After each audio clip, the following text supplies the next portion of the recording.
Evening, day walkers and night stalkers. It's me, your twisted southern horror queen, coming to you live from under a full moon right here in southeastern Louisiana.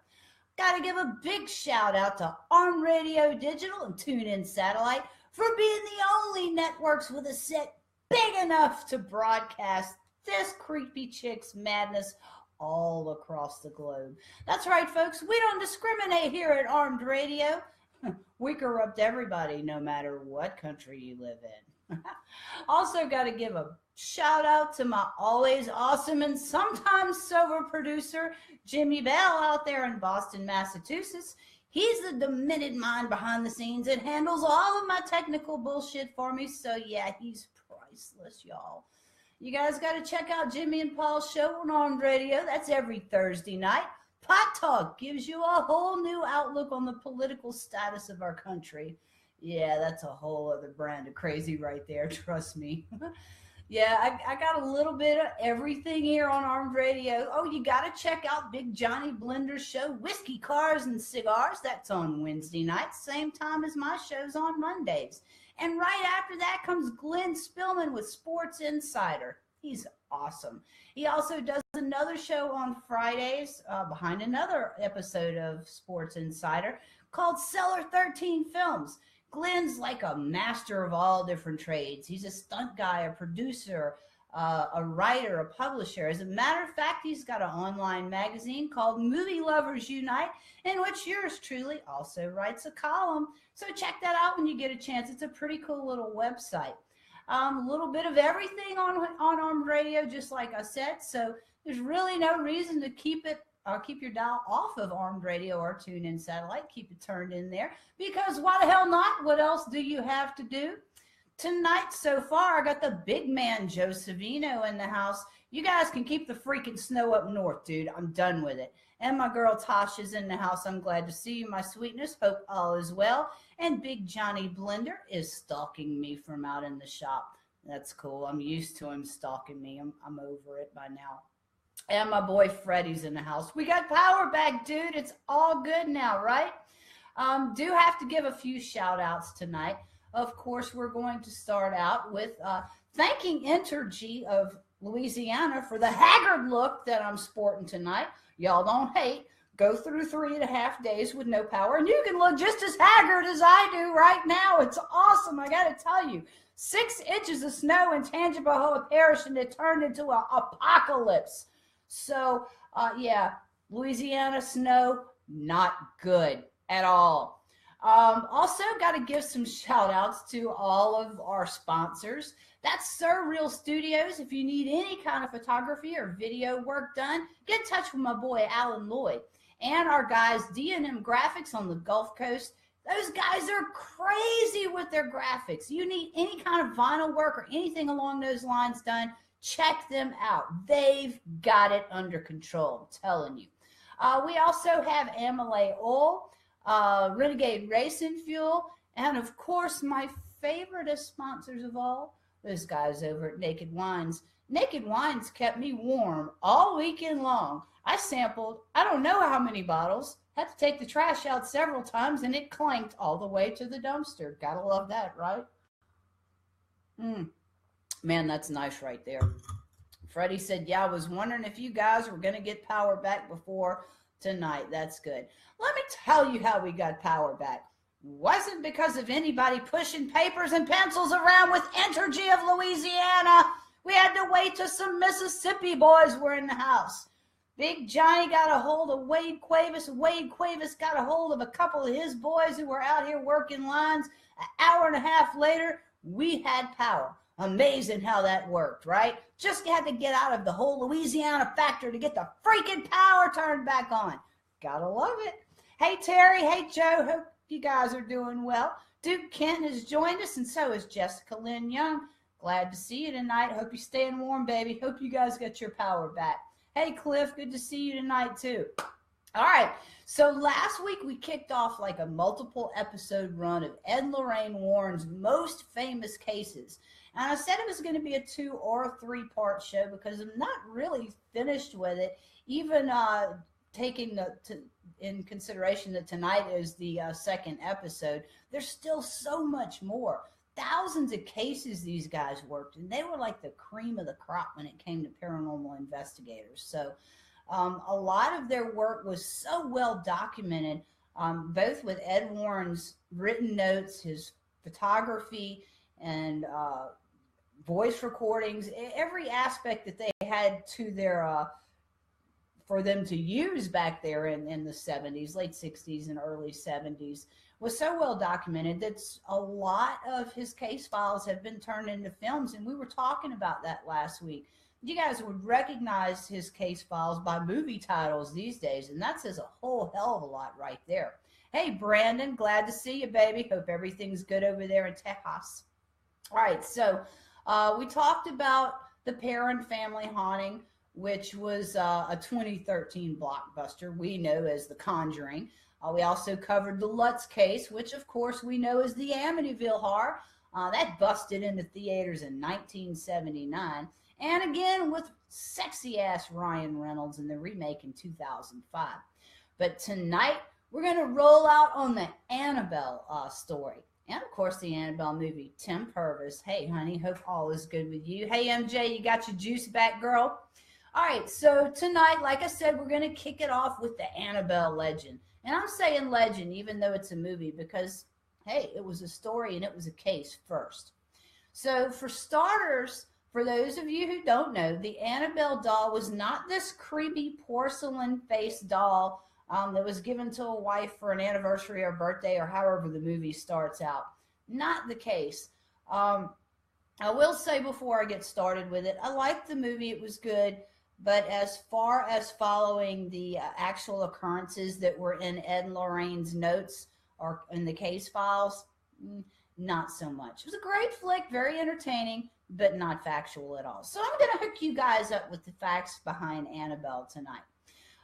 In the beginning, we're going to start with the two girls.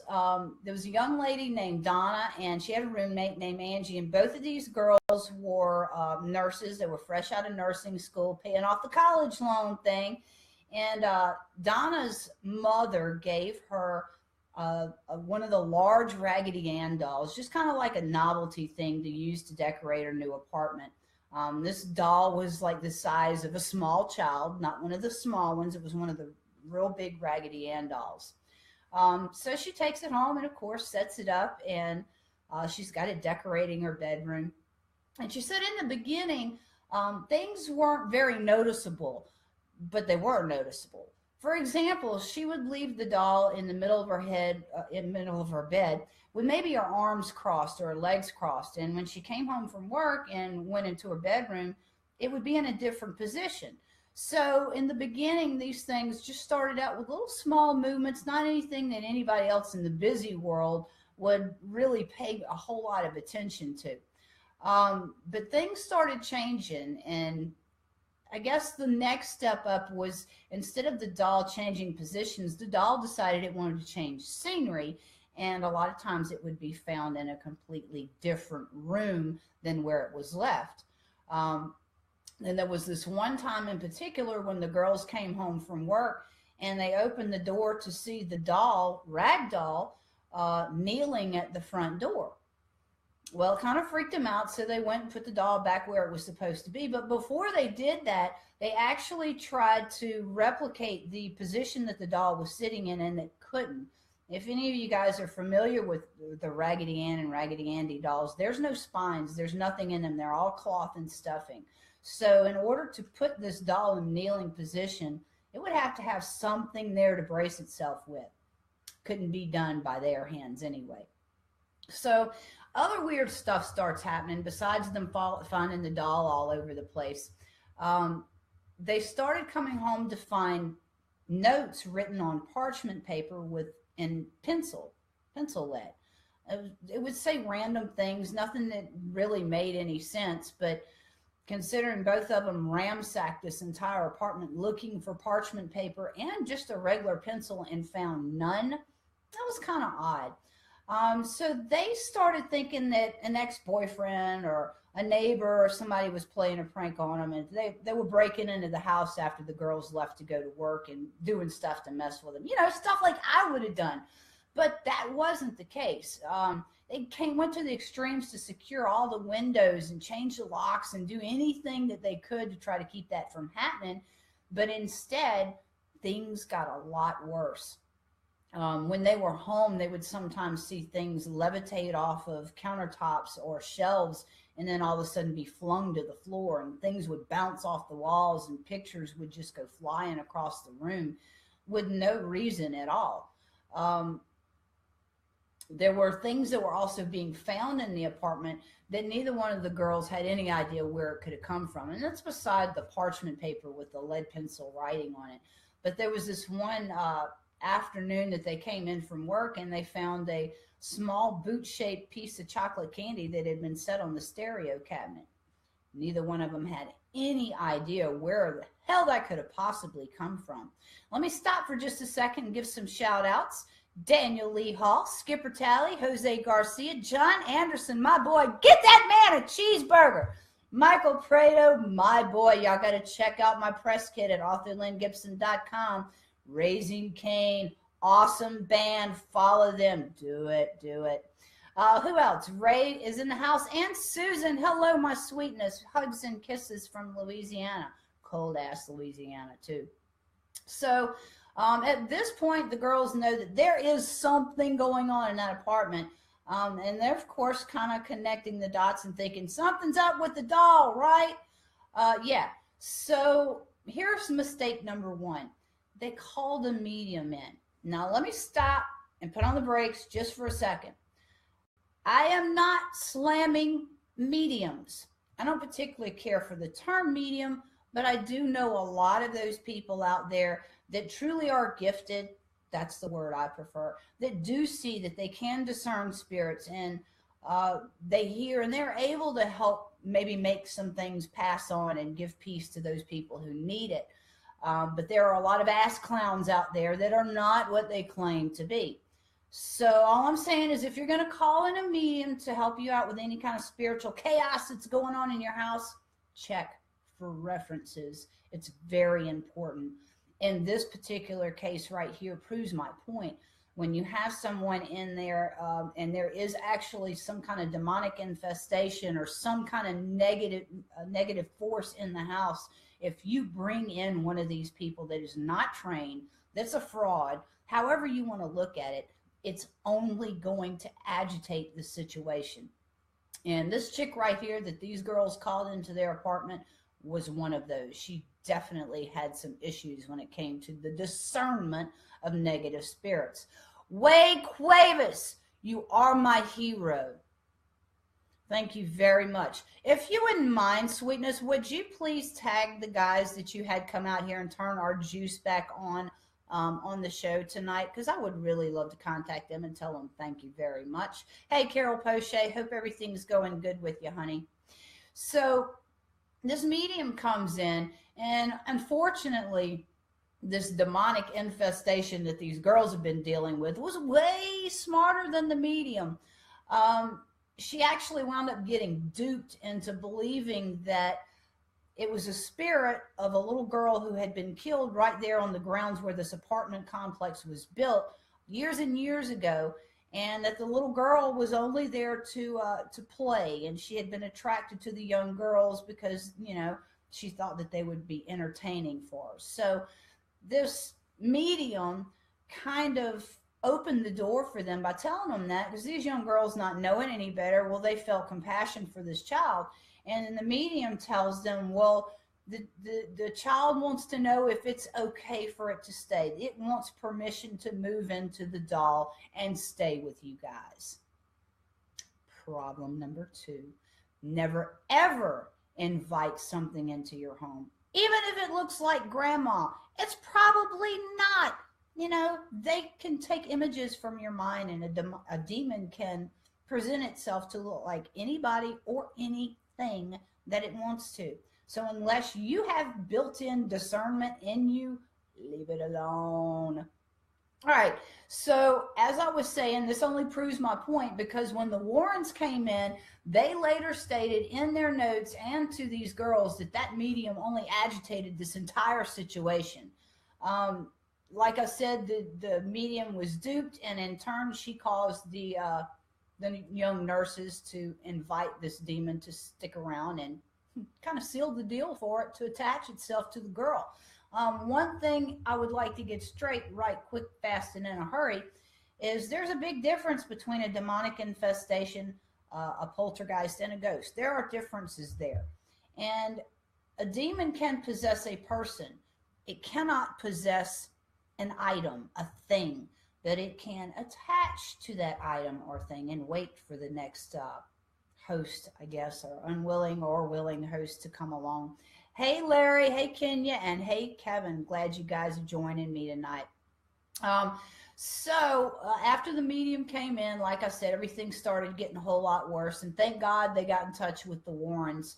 But before the Warrens actually were able to make it there, a couple of things happened that really, the shit just hit the fan. These girls came home from work one day and the doll had been left on Donna's bed. Well, when they walk in the front door, the doll is sitting on the couch. And on the doll are three spots of blood over its chest and smeared across its hand. That's an important thing. When you see something in a trinity or sometimes seven, especially when it's a demonic force, that's just kind of enforcing, yes, that you are not dealing with a ghost, you are dealing with an entity. And there's several other for instances, and tonight we're going to come over a couple more of them, and I'll point those out to you so at least you know what to look for.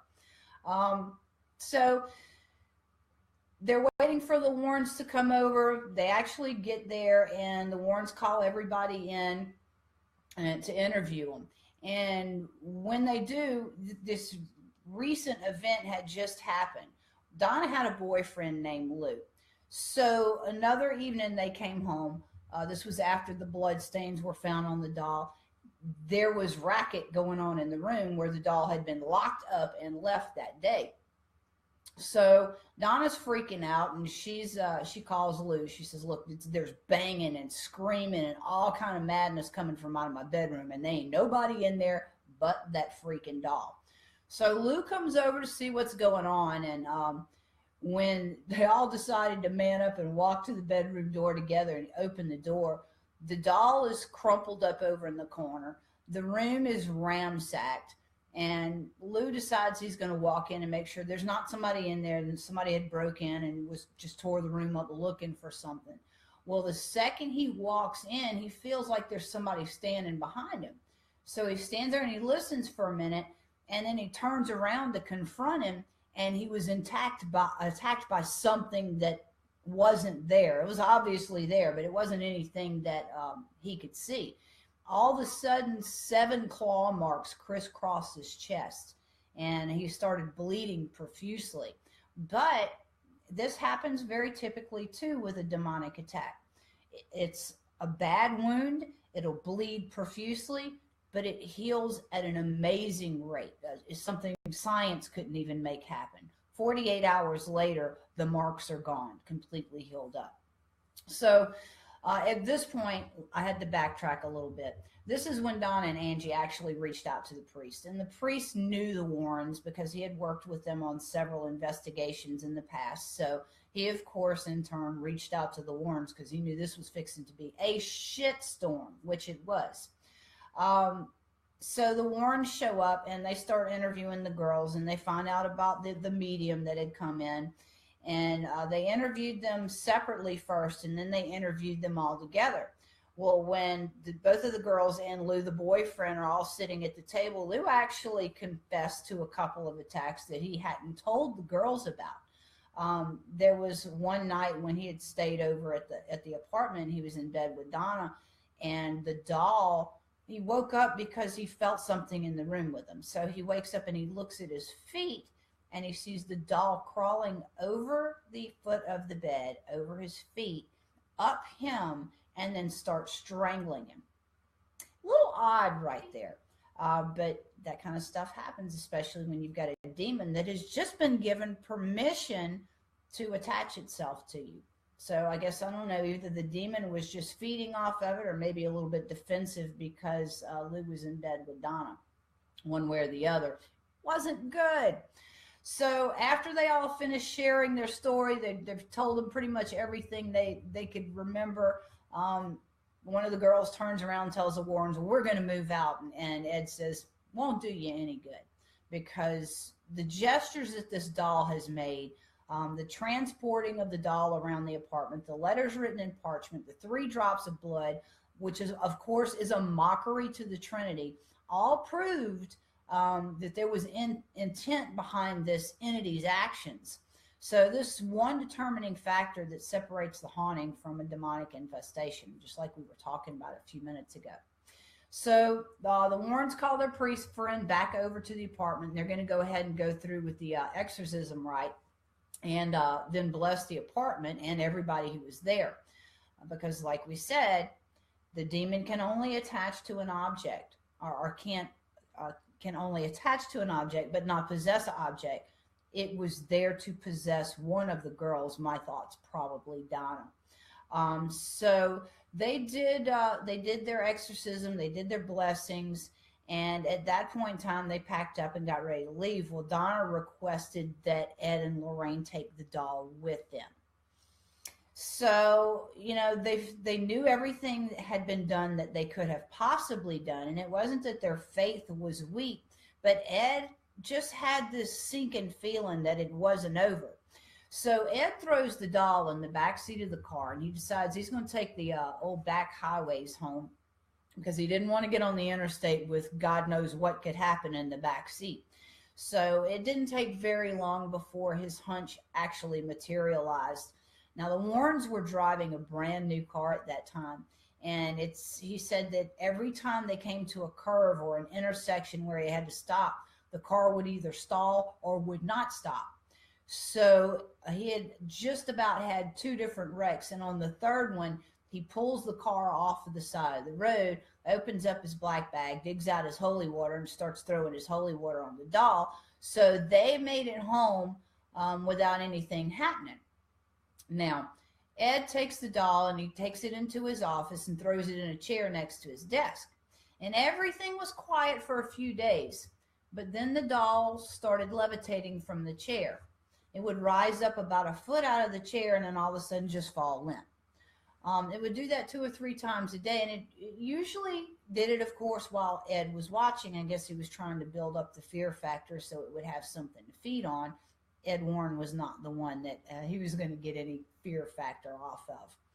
But Ed and Lorraine had to go out of town for another case, and because this doll was now mobile again and they had no idea of exactly what was going to happen, Ed takes it out of the house and locks it in a storage shed in their backyard before they go out of town. Well, when they get home 3 days later, the doll was upstairs in the house sitting in Ed's easy chair. So when Annabelle made her return that time from the shed in the backyard, she didn't come along. Now, this is the first time I've ever seen, well, we don't know that it's not attached to a witch, because witches do have familiars, and perhaps that is where this negative entity came from. But when Annabelle started getting active again and made her trip back inside from the shed, she brought with her a black cat that would also materialize. The cat would kind of snoop around Ed's office and sniff at the books or other haunted objects that he had collected from other cases. And then it would walk over next to the Annabelle doll, sit down, and just kind of dissipate. So it had become rather apparent that something was still going on with this doll. And Ed had called one of his clergy friend, and he was trying to talk to him about this doll over the phone.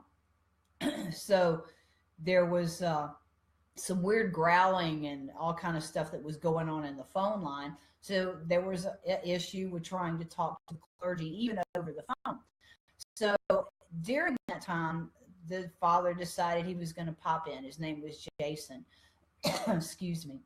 And he really wanted to see the case file on this Annabelle doll that Ed had been trying to call and discuss with him. So he picks up the the doll, before he looks at the case file, just kind of flops it around a little bit, slings it back in the chair, and says, "It's nothing to be scared of. It's just a freaking doll. It can't hurt anybody." Ed started shaking his head and warned him, "Don't ever repeat what you just said ever again." So later on that afternoon, when Father Jason went to leave, Lorraine had this feeling, and she looked at him and she said, "You drive very carefully on your way home." Well, it was about 2 hours later, Father Jason called, and through all the broken static in the phone line, Lorraine figures out that he was trying to tell her that he did have a wreck, that his brakes had failed, his car was totaled, and he was almost killed in this accident. So Annabelle stayed in the house in Ed's office for a few more weeks without confinement, and weird little things kept happening. But the final straw was when there was a large social gathering at the Warrens' house. It was actually their annual Christmas party, and there were probably 50 or 60 people packed into the Warrens' house. Well, Lorraine is in the kitchen with Father Jason, and they're standing there talking. And all of a sudden, Father Jason sees something out of the corner of his eye. And when he looks up, this 24-inch boar's tooth necklace exploded. It was hanging above them on the walkway, or the wall right there over underneath the walkway. Well, when it blew up, there just happened to be a guest there fixing to take a picture of, or taking a picture of Lorraine and Father Jason having a conversation. They snapped the camera just in time. And when the film was developed, it said everything around them was normal, but there were two beams of light that were coming from out of Annabelle and pointed directly at this priest. So Annabelle was the factor that caused Ed Warren to create the Occult Museum, where plenty of haunted objects are stored today to keep them safe and to keep people safe from them. Now, the museum is still open. As I said last week, in 2006, we did lose Ed Warren, but Lorraine is still out there. She's still alive and kicking. You can arrange tours of the museum if you want, but Greg and Dana Newkirk have taken the museum on the road, and I was lucky enough to meet them at the HorrorCon of Mississippi in Tupelo last year, and it was actually my first fangirl episode, because I had to go introduce myself to them, and they tried to introduce themselves in return. "Hi, I'm Dana. I'm Greg." I'm like, "Oh, no, I know exactly who you are." And I started talking to them and telling them what I did. But those guys take artifacts that are basically under control, and they take them out and tour horror cons and other kind of events where everybody can kind of get an idea of what these things look like, what they're responsible for, the history behind them, the legends behind them. It's a really cool little gig, but I'm not real sure I would throw all of these haunted objects in the trunk of my car and drive across country. Not this redneck girl.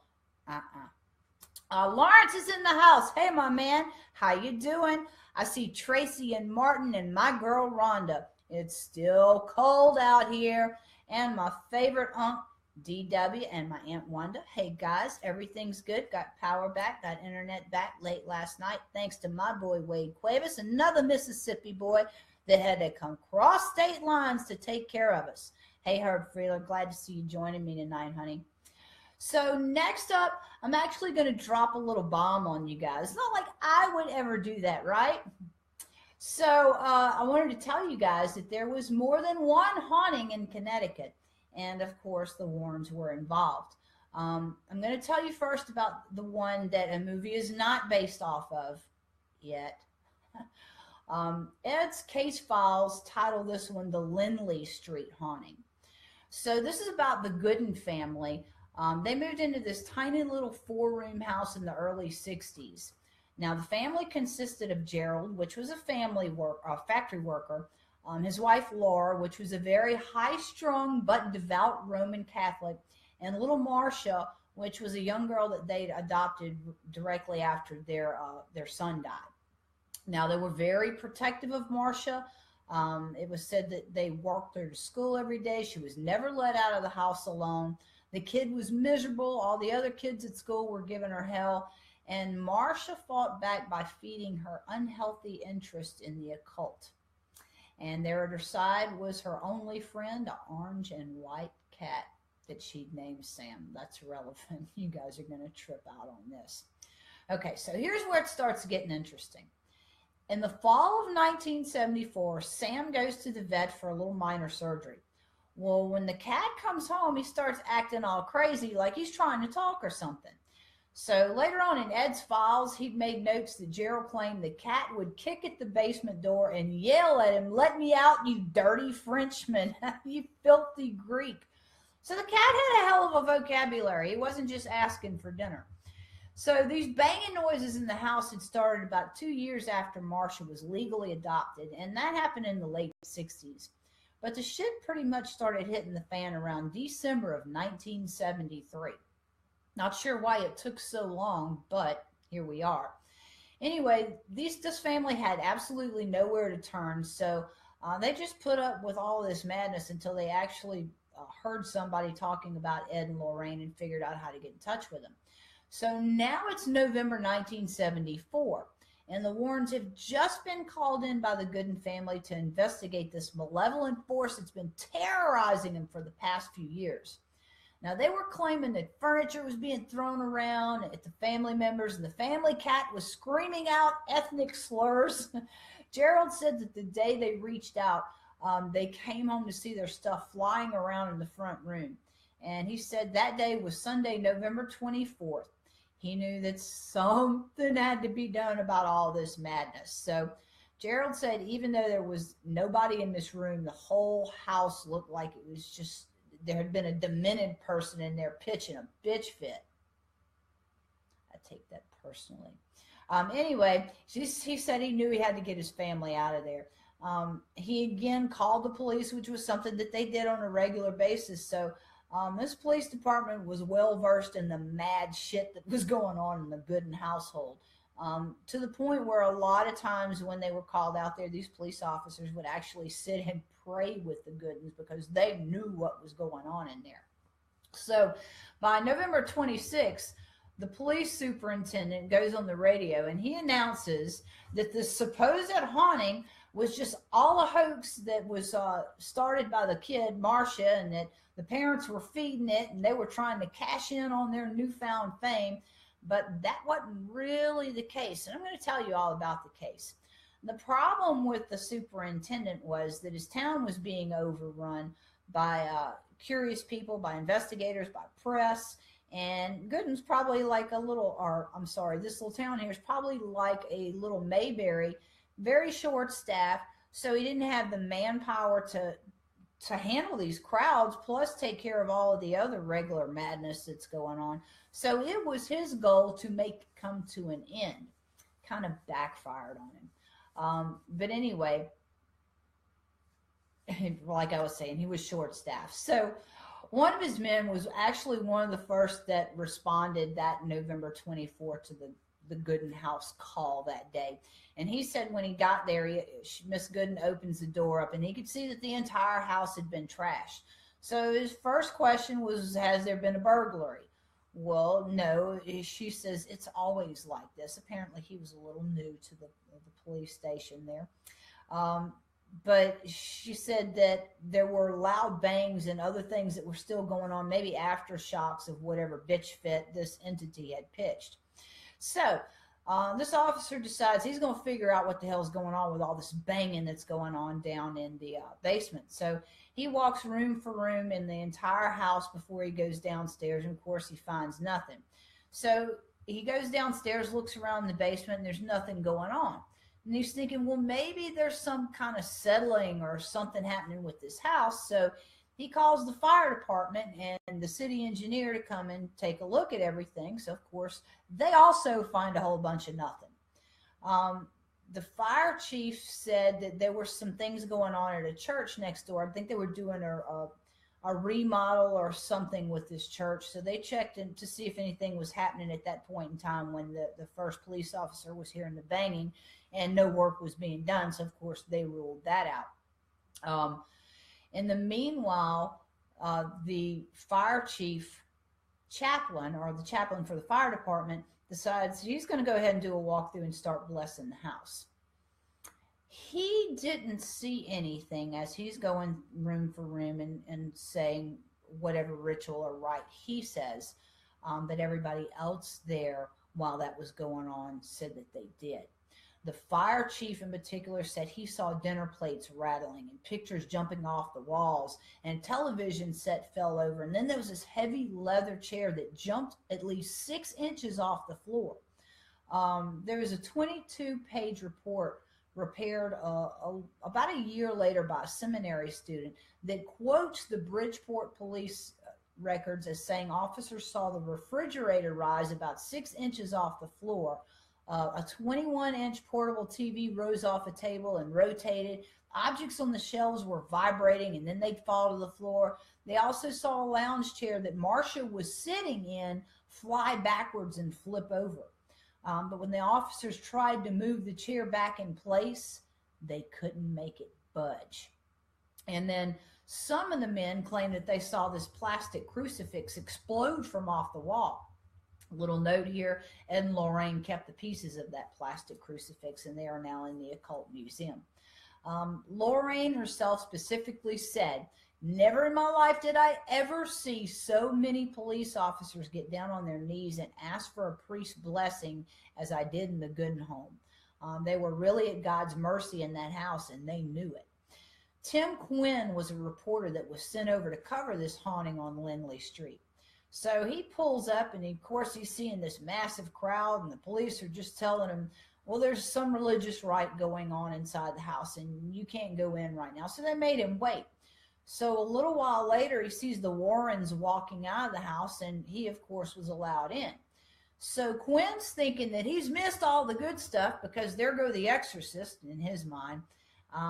Not so much. He said he walked in, and immediately in the den where he entered at, there was a leather chair that was sitting on one of those thin shag rugs. You know, the kind that if you walk across it, it leaves your footprints. Okay. So he's looking at this chair, and all of a sudden he said it flipped down and then slid backwards. That the really crazy thing he said was that there were no tracks on this carpet, either around it where somebody could have touched it if there had been someone there, or tracks that the legs from the chair would have left on the carpet. They weren't there. So he's freaking out over what he just saw, and he walks up to one of these firemen, and he's telling him what all he'd seen when he walked in. And the fireman, I really like his response. Quote unquote, he said, "People should not be scared of this kind of thing, because if there's a devil, that also means that there must be a God. And of course, there's an afterlife." So keep that in mind. Let's see who else has popped in tonight. Ronnie and Lori Owens. Hey guys, glad to see y'all. Hey Victor and Kevin, nice to see you joining us tonight. So things in the house kind of calmed down a little bit after the chaplain did his thing. But outside the house, it was crazy, because you got to keep in mind, during this time, the general public had just been amped up by the release of William Peter Blatty's The Exorcist on film. So everybody has seen this. Now their interest is peaked, and they're hearing that this is going on right there in their hometown, 50 miles away, 100 miles away, 200 miles away, because people were coming from everywhere to see the madness that was going on in this little house. So everybody that's the regulars there, the locals there, they're being run over. Their resources are being taken, i.e. the police chief getting pissed off and saying everything was a hoax. So the rumor that it was a hoax, of course, got things a little bit nasty. They were accusing the Goodens of eating up all the publicity. But on the flip side, this was back early in the day, and a lot of people didn't know a whole lot about demonic possession and poltergeist and things along those lines. And of course, like I said, the Exorcist movie had just come out. So instead of them hiding in the shadows and running from the press, it wasn't that they were running to the press to make money or be famous or get a book deal or whatever the case may be. They were running to the press to get their story out there. So one, people knew that this was some real shit that they may have to deal with one day. And two, so the people who were or had to deal with it before knew that they weren't alone. somebody else was going through it. These were the things that they were experiencing, and that there was help out there. So they were able to hook up a lot of people out there in the general public that were probably too scared of all the stuff going on in their house to even go and visit their priest or pastor or whatever the case may be. Um, but anyway, a lot of authorities from all different careers came. Um, they were not just the Warrens that came to investigate. They came with Reverend Bill Charbonneau, who actually taught a course on the occult at St. Joseph College. He was a witness to a whole lot of things that went down there. He said, as a matter of fact, one afternoon he was sitting right on the couch with Marcia, and all of a sudden she screamed at him to turn around. Well, when he did, this large bureau slid violently from one side of the room to the other. And of course, there wasn't anybody around it, so at least not anybody they could see, like I said. He said there was another time he was alone in the basement, and he could hear this scary sounding voice singing Christmas carols. So he starts trying to track down where this voice is coming from. And guess where he winds up? Looking at the cat. Charbonneau said it definitely was not a hoax, but this was around the time, like I said, that the police superintendent made that announcement that they were just trying to get the press out there and make a little money. So with the police superintendent and his men blocking access to everybody involved in this investigations, things were never really brought to a solid close. Ed and Lorraine rated their investigation there as one of the most famous and most well-documented poltergeist cases in history. And they rated it a 10 on a scale of 1 to 10 of supernatural things that they'd seen in their 50 years of experience. Hey, Killian, Kevin, Shutteray, and Judd, man, that name, I know I tore that up, but I had to give you a shout out anyway. So now to the other haunting in Connecticut, which of course was released on film in 2009. But here's the real story behind the film. In 1986, Carmen and L. Snedeker rented this house in Southington, Connecticut, to be closer to a place where their son Philip was getting radiation treatment for cancer. So this family consisted of 3 kids plus a niece, and of course the mom and dad. And with them dealing with Philip and his cancer treatments, they were having to make 100-mile round trips 3 and 4 times a week for him to get his treatments. And they're already financially in a bind with all these kids. So they decided the best thing for them to do was to try to rent a place closer to the place where Philip was getting his treatment. So they run up on this huge house that was well within their price range. There was plenty of room for the kids. It was really close to the facility. It was perfect for them. They were delighted. When she first found it, it was being renovated. She walked in and asked the work crews to get in touch with the owner because she wanted to rent it. So they were in the middle of hauling stuff in and out and redoing floors and walls and whatever the case may be. So they're all happy about that, and they move in. But unfortunately, the family claims that they were never told about this home's gruesome past.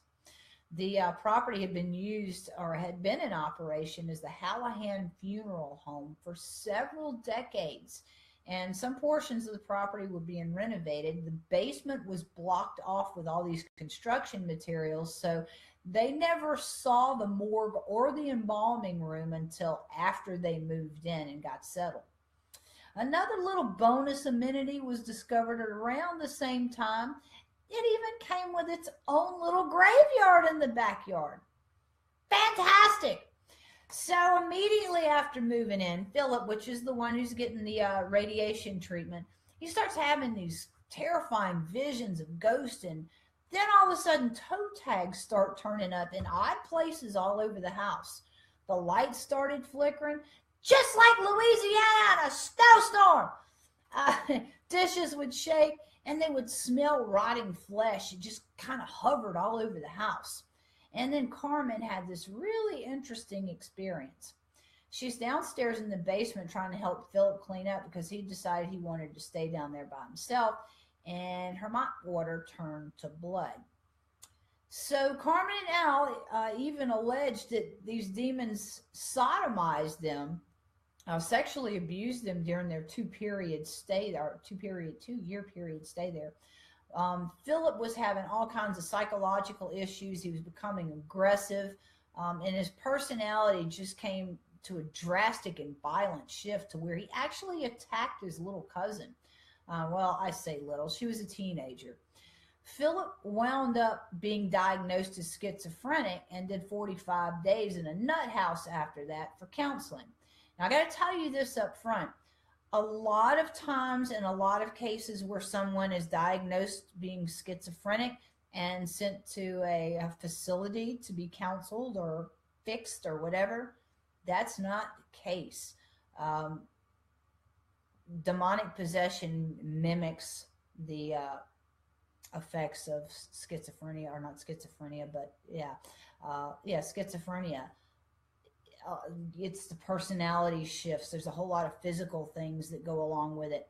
So that's kind of a thing to keep your eyes on. If you know that there's some weird shit going on and one of your kids or somebody in your family starts acting really strange and you think he's gone psycho, cases, the chances are maybe not. There may be something else going on there.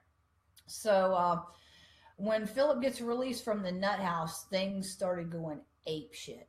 And that's when the Snedekers asked Ed and Lorraine Warren to come in and help them out.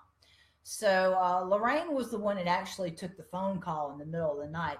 Miss Snedeker called her, and she was freaking the hell out because of all the madness that was going on in this place. So besides the terrifying voices they're hearing, the physical injuries, shit flying around everywhere, Carmen and her niece both being raped, yeah, file a police report on that, right? So the Warrens agreed to come, and they wound up moving in the house with the Snedekers so they could better document the things that were going on.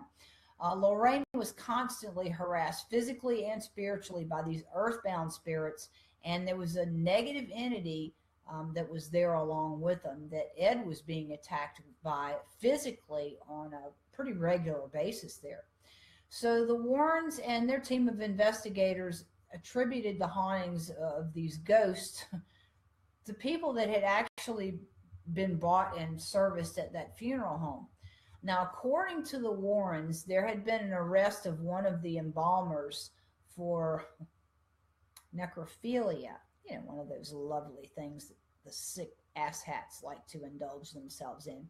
Not necessarily there at the Hallahan funeral home, but he had worked there several times as a temp. He was arrested at another facility somewhere right there in the same area and was serving time for it. So the dude's victims were obviously pissed. But, you know, like I said, there was something else there. Lorraine called it specifically something inhuman, something evil. Um, I have to wonder if that something inhuman, something evil may have even prompted this dude to decide he wanted to have sex with something dead or someone dead. I don't know. Could be. It's very possible. But the kids, the entire family, they saw all kind of different ghostly spirits there. They saw the grandmas, the kids, you know, just normal everyday people that would pop up, walk through, and then be gone. But there were two that were there on a regular basis that were described kind of like as yin and yang. One of them had long dark hair and dark eyes, and he wore a dark suit. The other one was the exact opposite. He was really pale with white hair, and he wore a white pinstripe suit. They'd see them all the time.